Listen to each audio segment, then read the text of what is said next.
S1 sound जो है ये सुनने में कैसी है, ये सुनने में है लुब, LUB, इट इज नॉट लब, इसे क्या पढ़ना है, लुब। एंड व्हाट इज S2, ये है डुब, नॉट डब, डुब।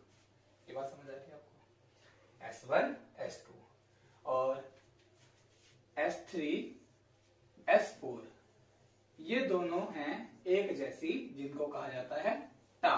क्या पढ़ेंगे इनको हम, टा। इस तरह से ये हैं।